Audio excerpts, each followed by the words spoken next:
Welcome to BIA, Canada's top black media provider. Whether you're looking for shows on fashion, art, music, or simple lifestyle, we bring you the best content the black community in Canada has to offer and so much more.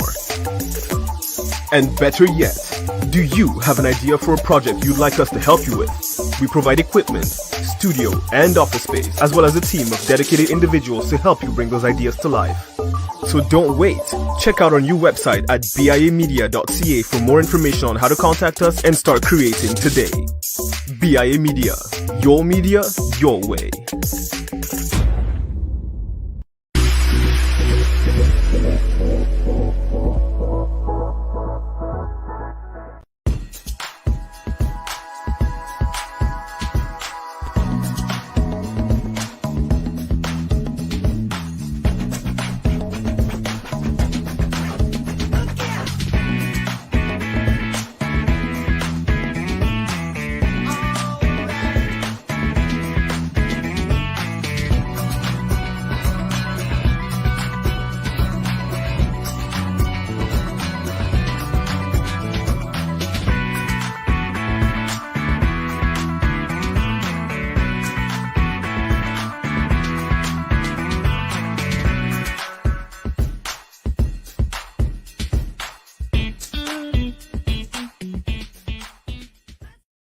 What is up, everybody? It's Dr. Vibe here, host and producer of the award-winning Dr. Vibe Show, the home of Epic Conversations. And I'm the host of Epic Conversations 2020 Best Podcast News Award winner, 2018 Innovation Award winner, given out by the Canadian Ethnic Media Association. I also am the co-host and co-producer of the only online show in the world for dads and fathers. It's co-sponsored by Dove Men Plus Care and Dad Central, Canada's national fatherhood organization. And as part of that collaboration last year, and that collaboration I've been a part of for about 3-4 years now, by the way. But as part of the collaboration last year, I was part of a team that reached out around the world to 100,000 fathers directly or indirectly. So as always, I like to say you're blessed, highly favored, a magnet for miracles, and a solution for someone's problem. And it's broadcasting live here on June 12th. A little bit of an getting to more sunny afternoon here in the Greater Toronto area. And we're doing Black Canada Talking, which is a live online event that provides Black Canadians the opportunity to give their takes and POVs on stories that are of importance to them. And we have, well, it's not an old friend. It's an old friend to me, maybe new to some of you, but I have a feeling some of you in Black Canada have heard about this gentleman or heard from this gentleman before. Farley Flex, he's an impresario, and social change innovator, whose recognitions include the Queen Elizabeth II Diamond Jubilee Award, the Scarborough Walk of Fame induction, Unicef Ambassadorship, and several others. His accomplishments in the entertainment industry include managing multiple Juno Award winners, including Maestro Fresh West, launching and operating Flow 93.5, celebrity judge on Canadian Idol, and much more. He's always chosen to juxtapose business endeavors with community collaboration. And, he's very much involved in organizations like Urban Risk Solutions. He does a lot of work. He's very passionate about youth, but he's very passionate about Black Canadians and Black Canada. So we're going to be chatting with him today about the state of the Black community. So welcome for the first time on the Black Canada Talking stage, Mr. Farley Flex. Good afternoon, and thanks very, very much for having me. Yeah. Hey. I apologize. I guess I should apologize for reaching you from my car, but I was actually at a great event today that a young man, well, actually, Jamal Augustine. Yes. So he had me speaking at one of his pop-up trade market events. It was fantastic. Just young Black entrepreneurs, or not necessarily young, but new and aspiring Black entrepreneurs that are trying their best to carve out their piece of the proverbial pie. So it was a quite an engaging experience to meet different people and working with them. And it connects to what we want to talk about, Dr. Vibe, in terms of just where we are in terms of the readiness to move to the next step as a community. So it's actually a good sequence of events for the day. Absolutely. Well, we say paraphrase, it's a good flow. Exactly. Right? It's a good flow. Exactly. Are there any parts of your wonderful introduction that I didn't say that you'd like people to know about? Well, most people know me from the things that I guess are most, marketed or promoted or what have you in media and music and so forth. But and not that I necessarily want to be known for it, but I am I get a lot of gratification from the work I do in community. And currently the work I'm doing as a partner at Urban Red Solutions with my business partner Roderick Barrington, my role as an advisory council member on the Black Business Professional Association, the steering committee of the Pan African Credit Union, which is a critical piece I want to talk about. And then some of the projects that I work on, both within Urban Red Solutions and from the standpoint of just community betterment, that the things I believe that, as I call, my phrase about attacking the gap, right? Yes. I believe there are specific gaps that we need to attack on offense and specific gaps that we need to close on defense. And I use a lot of sports references, so I apologize to those who are not into sports, but they're usually a good way of crystallizing messages. So I will continue to do so until otherwise advised. No problem. Well, it's our conversation, but I want you to steer the ship. I'm going to steer the ship. Where do you want to start with? Where do you want to start? What's the first route you want to complete, as we say in football? Well, let's do it almost chronologically. So yeah. I think parenting is a great place to start, because that's where all new beginnings are, or where we find new beginnings in terms of the lives of our young people. And the default understanding, and it's specifically that an understanding is where we come from historically, the different experiences that we've had historically, and how they're still impacting our choices and unawarenesses, I guess you could say, in current times. So I need to make sure that folks understand that the impacts of colonization and the transatlantic slave trade, we're not over them. We have not healed from them yet. And the fact that we have not healed, then results in certain manifestations that we're seeing recurrently. And I often say to people who perceive me to be successful, I say, in my heart, I don't feel successful if the bodies that are on the ground for shootings in our city and so forth, and in our country, quite frankly, are melanated people like myself.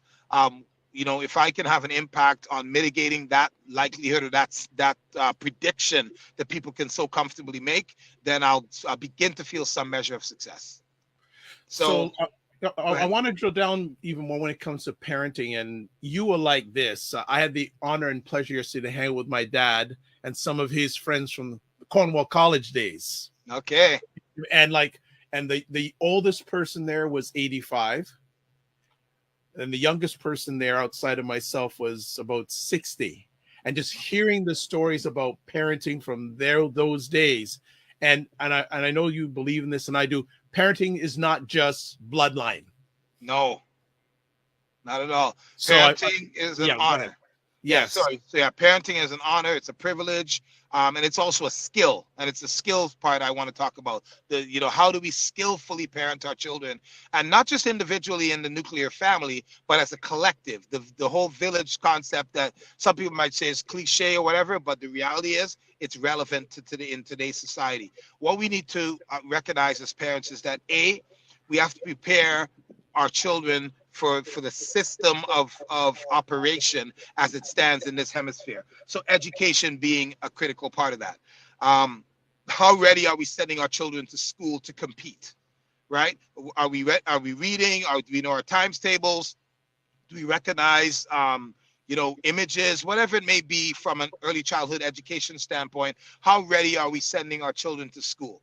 And if we're not doing as great a job as that as we need to, how are we closing that gap, right? And the way to close that gap, if the individual parenting body does not have the acumen to do so, then where are the lateral supports from, whether it be neighbors, relatives, social services, whatever it may be, to ensure that gap is being closed so that child doesn't perpetuate the cycle of challenges that their parents went through. So that's the number one thing. How ready are we sending our children to school? And, once we send it to school ready so that they're competing, if you think of it as a foot race, are they starting at the same point on the starting line as other groups, whether it be ethnic groups or mainstream, what I call the dominant caste, right? The white families, etc. Are our children at the same starting line as everybody else? If they can't effectively comprehend based on the requirements of, let's call it junior kindergarten or even preschool, right? Then they're automatically starting behind, recognizing that as Black people, we are expected to be behind, and we're seen as being behind. So we're adding another whammy, if you will, right? That we don't need to add. So I'm very, very adamant about the importance of that aspect of readiness, but also on the collective level, beyond the peer-to-peer parenting and it takes a village to raise a child. I believe that as many other ethnic groups have, they have supplementary education models where their children go to school on Saturdays or throughout the summer, et cetera, learning about their heritage, their culture, their traditions, et cetera. Where is that for us as African Canadians? And how available and accessible is it? That's step number one. Step number two is, are we actively thinking and talking about establishing Black education facilities and in the form of charter schools, which go beyond just the weekend or after school programs, actual charter schools where Black children are being taught by people who love them inherently by virtue of that common circumstance.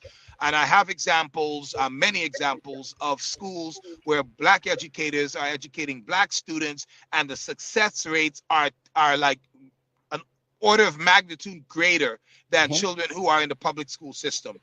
Jeffrey Canada, the Harlem School for Boys, is one example. Sending, I think it's around 70% of the young men who go to that school go to Ivy League colleges and universities. Then we have locally, we have a French school in Durham called Ronald Marion that just by virtue of proximity and population has about 95% Black students, 95% Black teachers, and they're sending 100% of their grade 12s go on to post-secondary or into the trades. 100%, not 84 or 64, like 100%, Dr. Vibe. Like when I see, when we talk about possibility supported by precedence, right? There's no argument, so we can't say, oh, but this, oh, but that. We just got to say, what do they do to be successful, and how do we replicate that model? Once we replicate that, sorry? Go ahead. No, you go ahead. What is preventing more success stories like what you just shared in Durham happening in other areas of Canada? Because like in Toronto, we have the Afrocentric School, but and Winston Churchill Collegiate. Outside of those two institutions in Toronto, I don't really know anything else. What is preventing it from happening, and what can we do to take it to that next step? Okay, so what we have to do to replicate the model to go to the next step is have some level of autonomy within our own community to say, we're going to provide this for our own. And, because we pay taxes, grants and everything are absolutely feasible and legitimate ways of finding funding. But then I think we also have to invest in ourselves as a community, right? Because I don't know that the Chinese schools, that there's one at Don Mills and York Mills, and several others that I can't name, but I've seen them and I've talked to people, and most of them are funded by their own community. Right? So we know we have some different economic challenges than other communities do, but these are all things that if we intentionally address them, we can allocate that accumulation of revenue to specific things that are going to close the gap between us and our from a competitive standpoint and a coexistence standpoint between ourselves and other groups who are excelling. So when you go to Waterloo, Queens, U of T, etc., what is the per capita amount of Black people Black students we're seeing on those campuses who have excelled through, elementary, middle, and high school and gone on to these higher institutions of credit that are highly accredited? We have to have a concentrated, intentional plan that we come by together. We come about it together. And, you'll hear me reiterate this like a broken record. The ability to collaborate and work cooperatively is something that we have to reinstill in our DNA because it was taken out of our DNA based on the slave experience, right? We trust, I don't have to know you, you and I have known each other forever, but I trust you and I would trust you without questioning. I'd rather you lose my trust than have to earn it, kind of thing.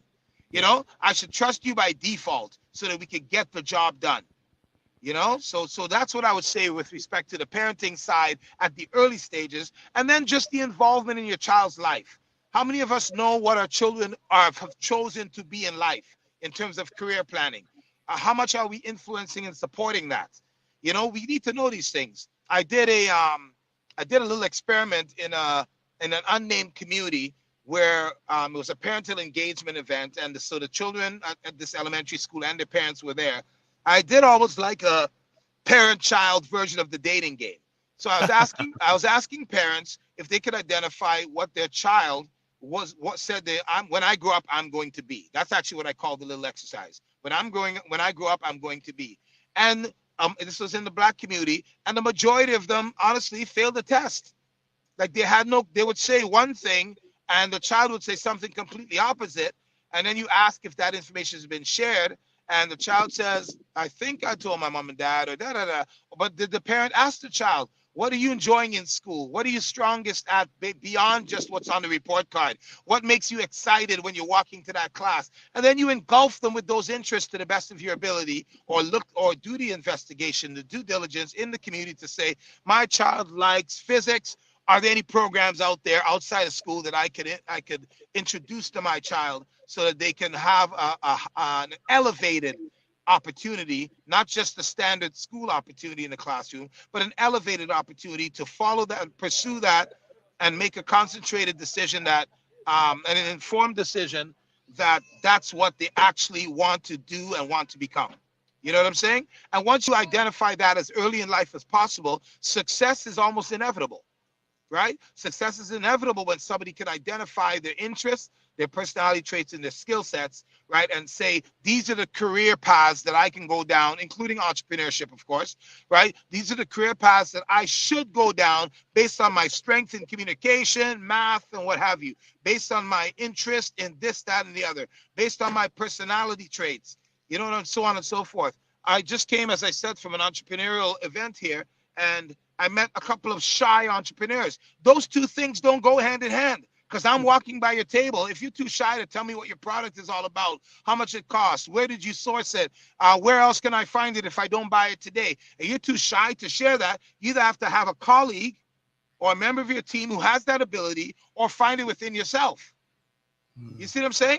So, but you know, the reality is, unfortunately, I think entrepreneurship in our community has three sort of starting points. There's starting point A would be some folks who maybe didn't go as far as they wanted to or could have educationally decide, I'm going to get into my own business, right? That doesn't necessarily make you an entrepreneur. That makes you someone who's out, your options are limited, and entrepreneurship is a free entry card, right? Then you have the second option, which is the folks who have the education but have a passion or an interest that they want to pursue, right? And they decide to become, those are people like myself and yourself, right? You love the broadcasting and the dissemination of information, so you've chosen that as a professional avenue that you want to go down.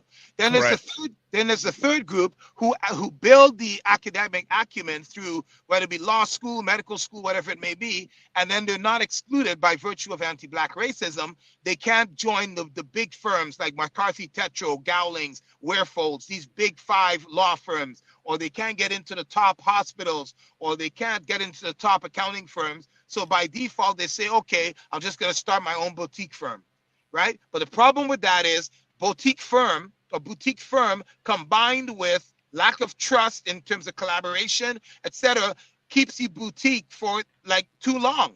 Whereas we should have our own Black firms that are the size of Gowlings, the size of McCarthy Tetro and Warefolds and McMurtry and those big law firms, because we can serve not just our community, but all communities with the same acumen and the same skills. And we have other nuances that other people tell us we have, and we know we have, like our charismatic ability to communicate and to you know, it's even if it's somewhat performative, it's the way we showcase things, our color, our dynamic, our flavor. People love our culture. Our culture is the most popular culture on the planet. So when you add that to your entrepreneurial endeavors, whether it be mom and pop type entrepreneurship or entrepreneurship as an extension of a profession like law, your own medical clinic, your own accounting firm, excuse me, with multiple employees. So you're beyond small business. You've entered into medium or larger business by description. And then we'll be competing in a way that will command equality as opposed to asking for equality.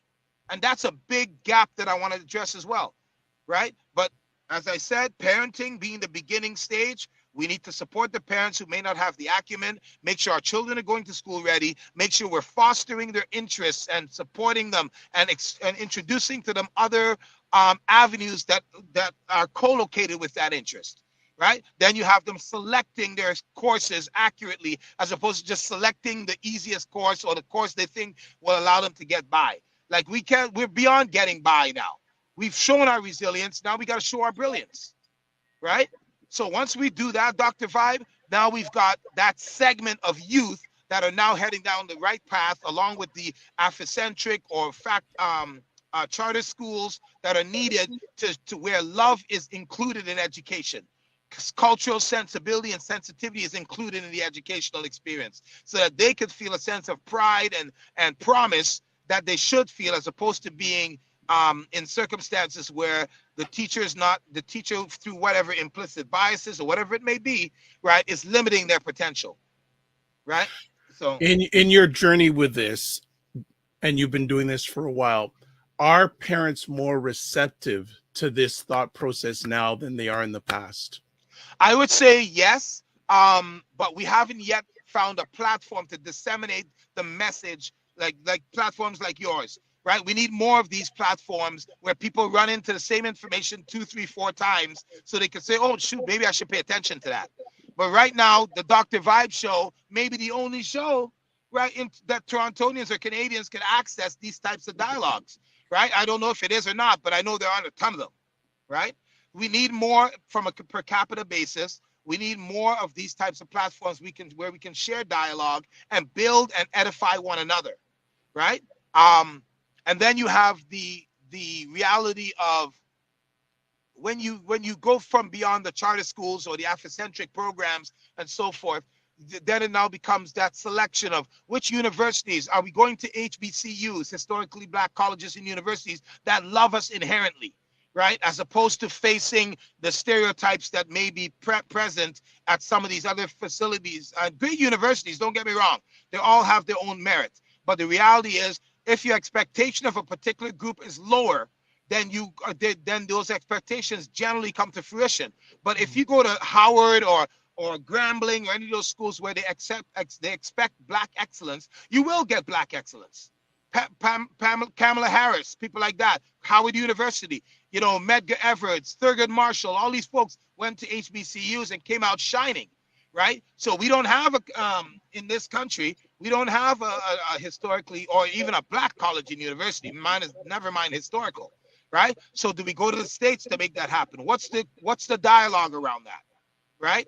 Then you go beyond that step, and you now look at the careers. Are we nurturing our youth to enter into career paths that are going to move the black race forward as well as them as individuals, right? Where are we at the table? Where are the civil engineers who sit when every meeting the mayor of any city has about development, there's a civil engineer at the table. They're part of that decision.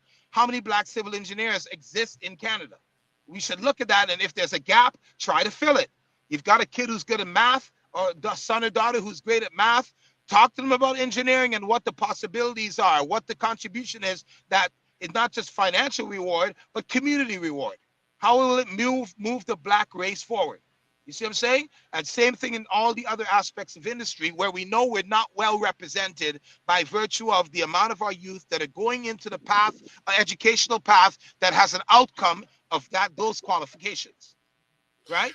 So ideally, and correct me if I'm wrong, you would love to see a system, because in order to change a system, you have to have a system. Exactly. We have to have a system where when that black youth child is born, they're thinking black centric as much as possible in the home and in the education system. So have the black schooling right from kindergarten till they graduate from college, university, etc. Right.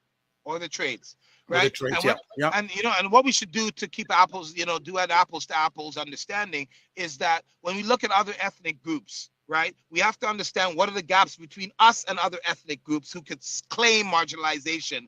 Although I personally believe, and I've said this many times, BIPOC is a troublesome word for me, because the black and the indigenous experiences are not in the same category of egregiousness as the POC.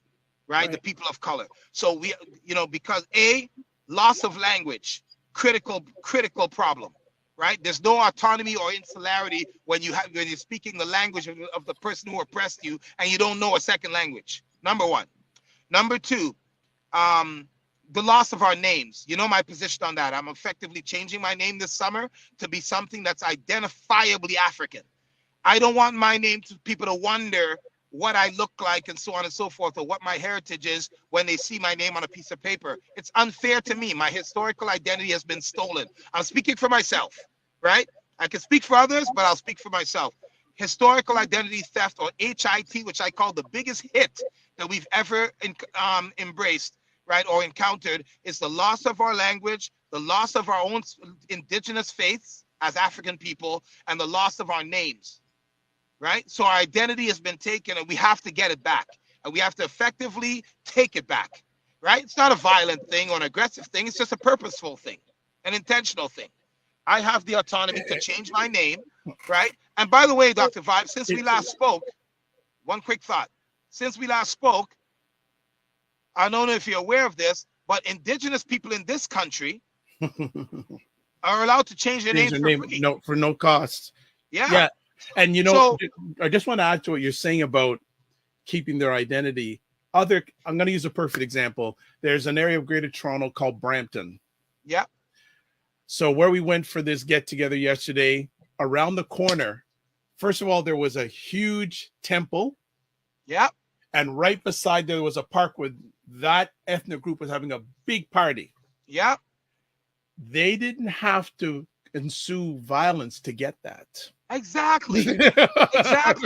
Exactly. What they have that we don't have is a sense of a common denominator. It's not even about being able to get along. It's a togetherness that comes from common denominators. So you speak Urdu or you speak Tamil or whatever it may be, and I speak Tamil, so let's talk in Tamil. Well, you know what's interesting? And people say this is hard to do, but you know what? Interesting. We do it in churches. Yeah. Right. Yeah, but guess what? What are we doing in churches? We're practicing a religion that was placed upon us, right, by our oppressor. With great respect to all the people of faith. And people will say, oh, Christianity was originally a black religion, but that's not how it's interpreted globally. Like, let's be real, right? It's almost like rock and roll.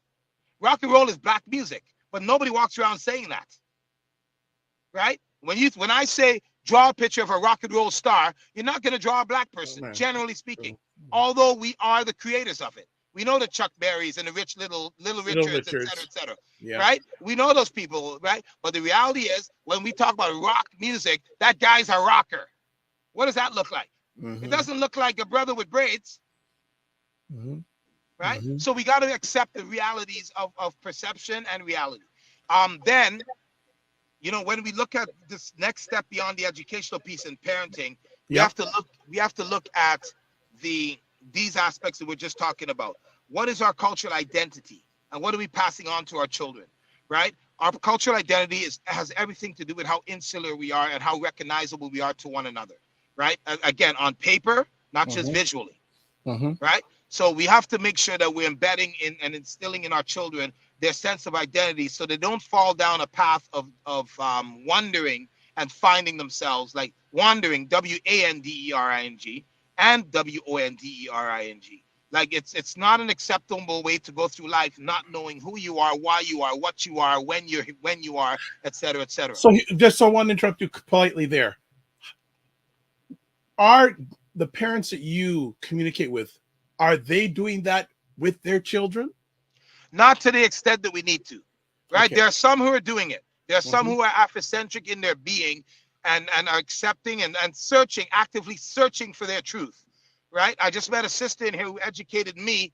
As I told her about the process of changing my name, she said, you need to talk to a person named Fiona in England, who is an expert on this, an actual expert. So she's somebody I'm going to connect you with, so that we could have her on the platform. Yes. Right? So that we can make her information and her knowledge more accessible, and not just accessible for hearing, accessible for application. Because knowledge without application has no value, right? So I'm going to reach out to her. We need to get her on, because we need more people like that so that people can make a decision and take action. Exactly. Exactly. So that's part and parcel of it. And so once we have an identity, it gives us a bit of a better path, a clearer path to go down with a sense of pride and confidence. You know, meeting a shy entrepreneur is not a pleasant thing, right? An entrepreneur should be able to tell me about their products, their profit margins, their this, that, and the other. And if you're too shy to really talk about that, let's say hypothetically I wanted to invest in that business, it would be a tough sell. So I'm not trying to pick on any one individual and make any disparaging remarks, but I just want us to be blossom in success. That's really what I want. Well, it's when you talk about cultural identity, Black cultural identity is a billions of dollar business. Absolutely. Billions. Absolutely. Black and I would think at least the majority of those billions ain't going to us. No, vast majority. We're getting peanuts. We're getting the crumbs of that. When you pay LeBron James $38 million a year, people, oh my goodness, LeBron just became a billionaire. But what about his owner? What about the guy who owns the team? Right? Who are from, generally speaking, from what's considered to be a minority group in population. The predominance of professional sports teams owners are Jewish people. Predominance. And communications. And communication. And anything, if you look at, and this is what I mean by strategically steering our children into careers where there's an existing gap or where there's or that are going to move our entire community forward, right? The more businesses we have that our own people can patronize, the more we're going in the right direction. That's what people have to understand. And this is not to be exclusionary. This is about a specific measure of autonomy that allows us to be inclusive. You understand? When you can provide for your own, you can then invite others in without any fear of risk or threat. You see what I'm saying? But when you don't have anything of your own, everything is a fear of risk or threat. We see how we behave. That's why we don't necessarily get along the way we should be, because we're all holding on to the little morsels that we think we have, right? And we don't want to share them because we don't know if we can get more. But if we worked within our community, I've shared with you this before, the dollar stays in the Jewish, Indian, South Asian, and Chinese communities for 26 to 28 days. The dollar stays in the Black community for 6 hours. Yeah, you're shaking your head because you recognize. I know it's true. I know it's true. I know it's true. That's why I'm shaking my head. Yeah, because you recognize the gap. So what are we doing to effectively close that gap? We have to have more support for our entrepreneurs, right? Our entrepreneurs themselves have to work more effectively in terms of cooperative economics. So I was just in as I said, in an entrepreneurship pop-up show. There were approximately, let's say, 25 vendors. Of that 25, I identified one category of the vendors where 7 of them were accessing the same supply chain individually.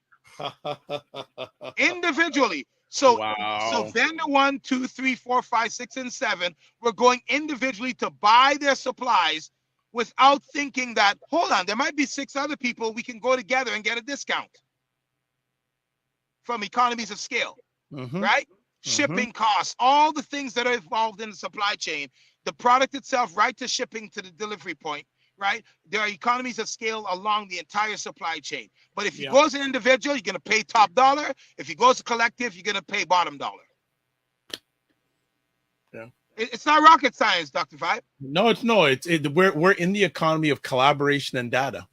Yeah, that's it. So the things that are blocking us, we have to blow them up, unblock them, whether it be an implosion of some kind, to totally break up that mortar, that plaque, that thickness, the density of thick material that's blocking us from collaborating. We have to understand it, address it, and reverse engineer it, and get back to the African people that we truly are. Remember, Africa had no borders until the colonizers came.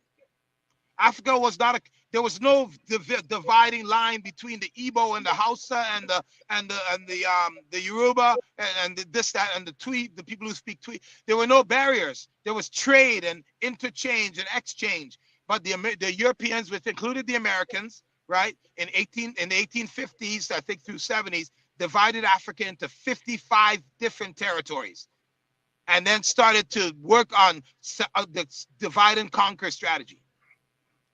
but we're aware of it. So why are we perpetuating it? Yeah. You know, if we could change, going back to the name change, as I said to you, you know, on previous occasions, if we could change the name of Ryerson to Metropolitan Toronto University because of Ryerson's deeds, why are we walking around with names of people who did the exact same deeds? Like, I'm waiting for the rebuttal for that from someone. I'm waiting for the rebuttal. I'm open 416-998-6562. I'm waiting for the rebuttal. I haven't heard one yet. So Dr. Vibe, we have to make sure we're intentional about this closing of the gaps that Black people are facing, especially in the Western Hemisphere, North and South America. Next thing is, beyond the cooperative economics piece, if we don't recognize that that's the growth, every entrepreneur should have a growth mindset. Talking about scale, identify your scope of business, and then scale your business to a level where you can create a succession plan for generations to come, right? That can't happen by yourself. If you're at this pop-up show, and it's you and your wife, or just you, or just a young woman, or whatever it may be, and you can't be the 19 other places in Toronto where your product is viable, right? You're sacrificing 18 other locations for being in one. Where's the scaling opportunity? You got to bring in family, bring in friends, the young children, young people who are looking for, you know, relative, you know, some aspect of employment. We have to hire from within our own community so we can be successful. So just want to stop you. I'll give Brett that point. The biggest employer of Blacks is Black business. Potentially. Yeah. Black business, right? And I feel for a lot of Black business because they're like George Foreman when he beat up George Foreman in Jamaica. They get the right, lack of support from Black people. They get the left, lack of support from white people.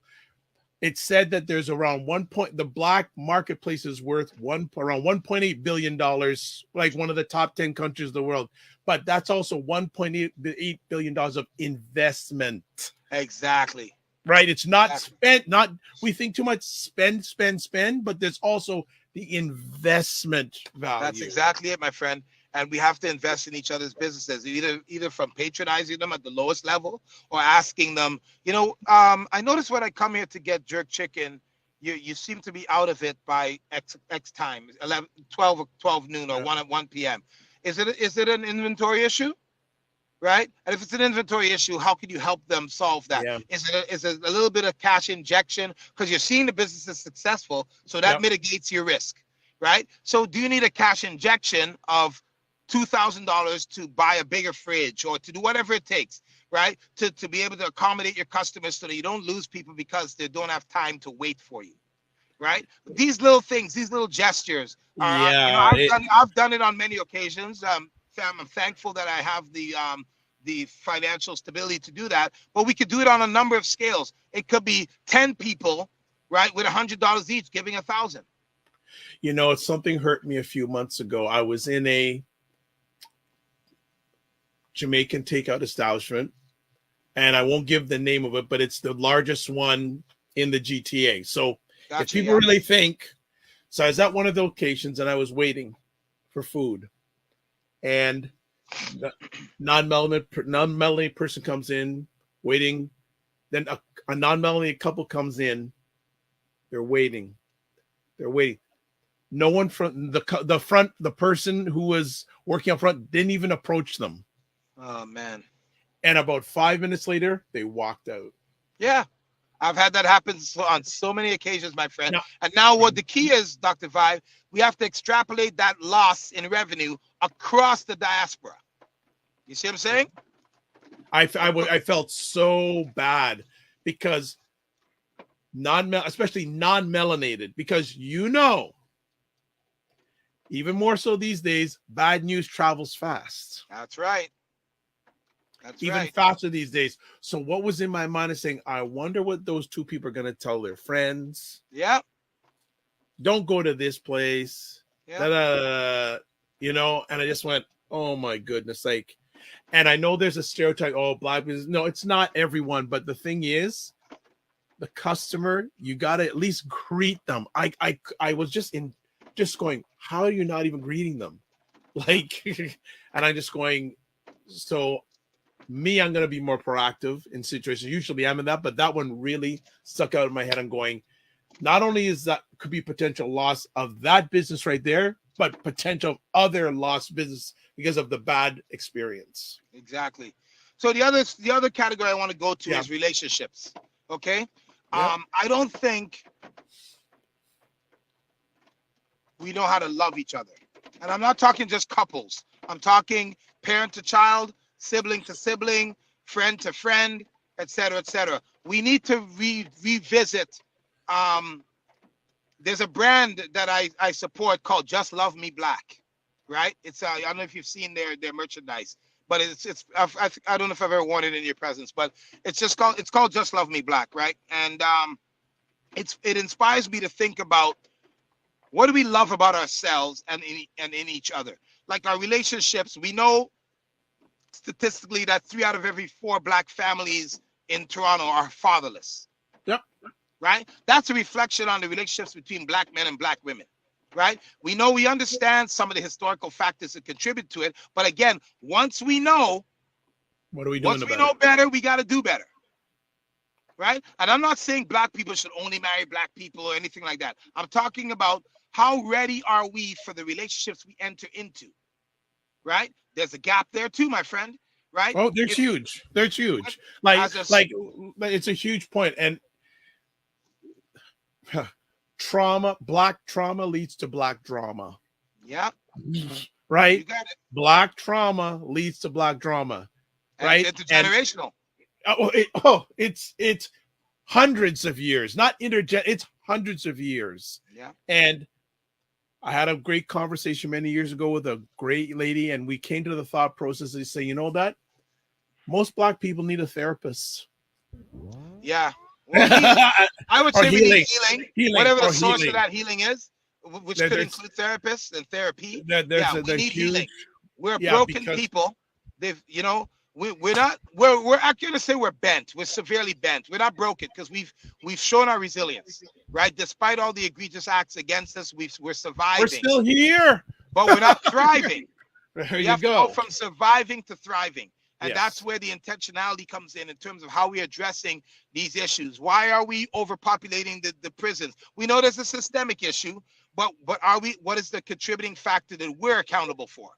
Right? Let's make sure I'll tell you what, a child who goes into school ready to learn with some sense of knowledge going in is less likely to end up incarcerated than a child who's not ready. That's a fact. So we can't blame the system for that early onset period in a child's life, right? We have to say to ourselves, okay, I'm not saying there aren't educated people who are wrongfully accused or exposed to negativity and make poor decisions. But the fact is, if your child goes into kindergarten or junior kindergarten that knows their 10 times table, knows how to read fluidly, right? Read fluidly, a menu in a restaurant or whatever it may be, right? That child is not going to be as likely to fall through the cracks, right? Because the child who doesn't know how to do it is going to go into kindergarten, get teased. Teasing evolves into becoming a bully, somewhat recalcitrant in your behavior, et cetera, et cetera.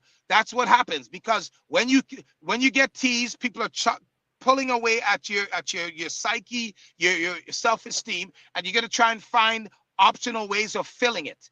That might be out on the field by playing a little more aggressively, getting into more fights, picking on people. And for other people, it might be turn into substance abuse, whatever it may be, right? Promiscuity. All these things are functions of these early issues that we are not addressing. So we have to address these things at the early onset of life as a collective, and so that parents know there's accessibility to the supports they need to heal their children, so we're not perpetuating the cycle. Yeah, the relationship piece to me is the core to everything. Right? Yeah. Relationships with yourself, the relationships in the household. Because to me, I have my core 3: trauma, repetition, symbolism, and once especially the hit of the trauma and many of us don't know how to love ourselves. We don't even know what love is. Right. And then, of course, that perpetuates. Then you have that person who doesn't know what love is getting involved in a relationship. Then you're bringing now somebody else. Exactly. And it just perpetuates onto another person, can perpetuate to kids, to other members of the family. I think it almost to a point, every Black child needs a course in relationships. Every Black person, not child, person. Yep, person. Yeah, person. In relationships. You know, when people say it takes a village to raise a child, Rod always says, my business partner Rod always says, but who raised the village? If you're raised by colonizers, which is what we have been in this hemisphere, we were raised, and all of the principles we're living by are not Afrocentric, they're Eurocentric, right? So if we're living by Eurocentric in doctrines, right, we're never going to be ourselves.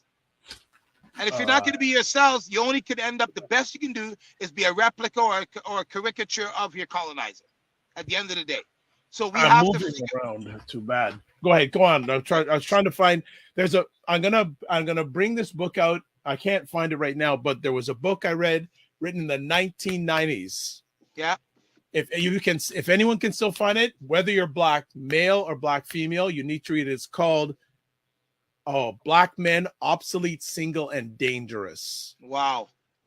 Stories of the African American family in transition, written by Haki Makabudi. And I'll never forget, and it was bought at the Burke's bookstore, which used to be on St. Clair, just east of Dufferin.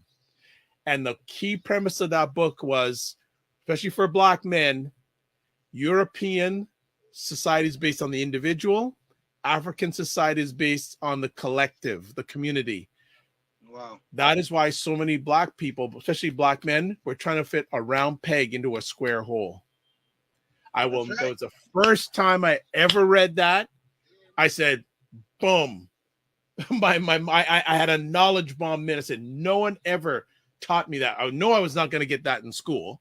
But I knew that once I heard, and it's funny because I've had various Black men on my platform over the years, and a number of them have mentioned that book, how it's been very impactful on their clarity of thinking as a Black man in the world. And what's the name of the author again, please? Haki Mahabuti. Just give. I don't know. I don't know if I have it here, but I got it. Here we go. I'm going to show it on screen. Here's the book. Beautiful. See it on screen. Black Men, Obsolete, Single, Dangerous. Nice. African American Family in Transition. This is a book, if you can still, it was written back in 1990. I'm sure you can probably still get it online today. And if you want, here's the author of the book, Haki R. Mahabuti. Okay. Essays in Discovery, Solution, and Hope. Incredible book. A lot books like this, and I know there are books that like Powernomics, Black Labor, White Wealth. Yeah, they may be written by Americans, but you know what? It's so applicable to Black Canadians. Yeah, exactly. You know, those are evergreen books. Yeah. No matter when you read them, they are still applicable. That's right. So definitely, you know, like here's look at this. Wow, like I just open up to pages and just like teaching, you know, things that Black men need to believe. You know, create Black men who will be an act in thought, actions, and image. This produces Black men who consciously work in the best interest for their teachers. Therefore, no serious definition of Black manhood is ever contemplated. The call from white people is to always rise above one's culture, tradition, and history. If you are an African American. See? Yeah, these are tactics to use against Black men. Use the prison system as a breeding ground for hard, non-political Black men who, for the most part, will return and prey on their own communities. Absolutely. Lateral violence is a definite symptom of resulting symptom from the colonization and transatlantic slave trade. The other phase I think we want to get into before we run out of time, my friend, is what I call the GFW. Do you know what that is? No, sir. That is the George Floyd window. Oh, okay. Okay. Now I know where you're going with this one. Go ahead. So the George Floyd window is and is slowly dying, but becoming a window or closing is a window of opportunity that we have had where not only dollars were flowing into the Black community, there was a heightened consciousness about what it is to be Black in North America, right? Or in the Western Hemisphere. And what we did not do, to my knowledge or observation, is we didn't take full advantage of it in terms of the a point of entry, if you will, both from an entrepreneurial lens as well as from an employment lens. Like every single person I knew who was working in some sort of hierarchical corporate environment, I said, apply for the next position up, because there's a certain mood of white guilt, right? There's a certain mood of somewhat corrective measures that are happening, or attempted corrective measures that are happening in industry, and Black people have an opportunity now to get more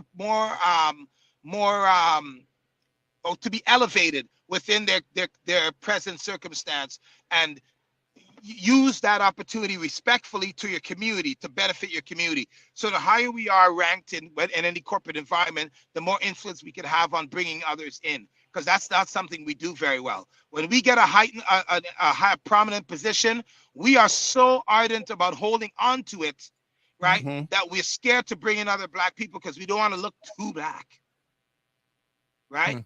But every other cultural group, they do it. They do it.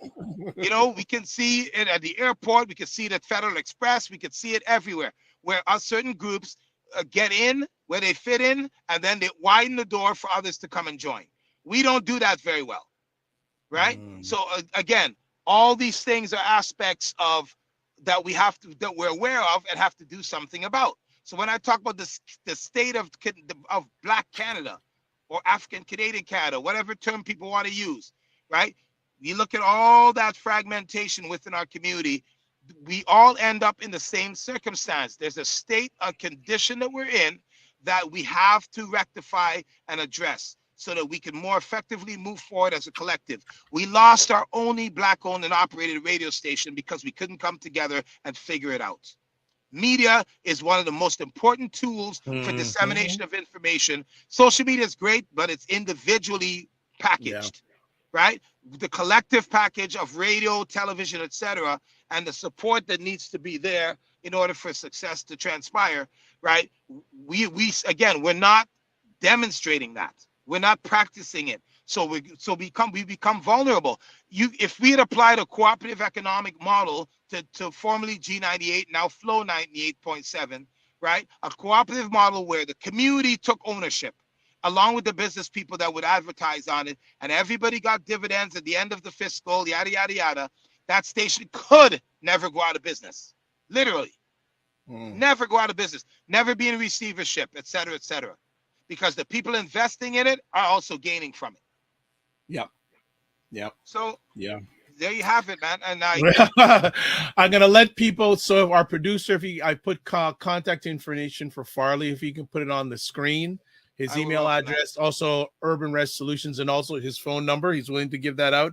Yes, I'm gonna end our conversation today from actually at the end of the book I mentioned here, Black Men, Obsolete, Single, and Dangerous. I'm gonna read two passages. Great. Sometimes change only comes after a shaking up. I'm reminded of the words of Dolores Lessing from her book, Prisons We Choose to Live Inside.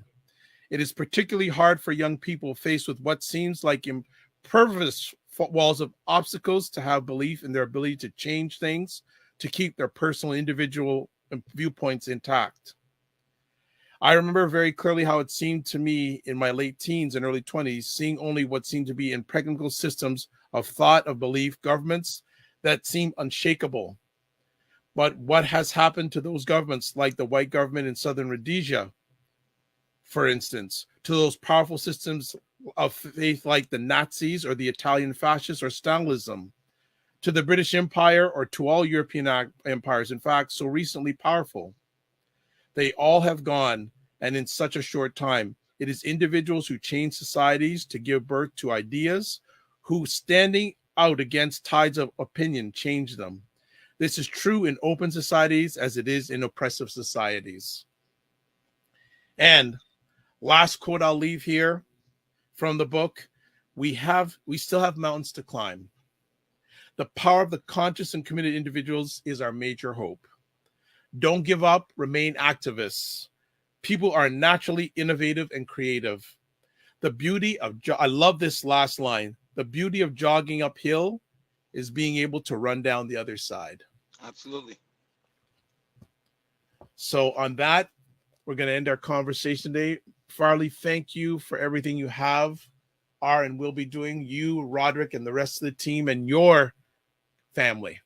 We're not only blood family, but collective family. And we got miles to go before we sleep. Absolutely. Miles to go before we sleep. And my last words of encouragement to folks is just have the conversation. And when you have the conversation, you learn, please apply what you learn. When you apply what you learn, teach it to others. Yeah. I'm getting into more and more of the conversations of people saying, we need to have conversations like this. Well, good. After you have this conversation, start another one with somebody else. Exactly. Just start. Just start. That's what we need. We need to just get that energy. Farley, God bless. Peace well. Keep the faith. As always, Dr. Vibe here, Black Canada Talking. I'm on every Sunday, 5 p.m. Eastern Time. Looking forward to it. As always, I'd like to close out with this. Live your life as a dream. If you can dream it, you can make it. Sometimes you have to get smaller to get stronger. Block assumptions, then aim bigger, aim better, aim higher, aim wider. Love, faith, and respect. Remember to give yourself grace. And don't just manage your time, manage your energy. And thanks to BIA Media for producing another epic conversation. God bless. Peace well. Keep the faith and walk good.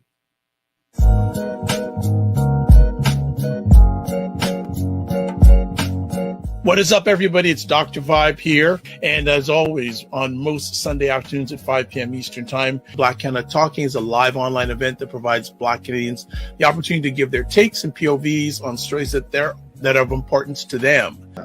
Guinea could not afford to participate, but at the last minute came in because there's always issues of money and corruption. That guy gets to go to jail because he doesn't have the money and he doesn't have the status that Bill Cosby gets.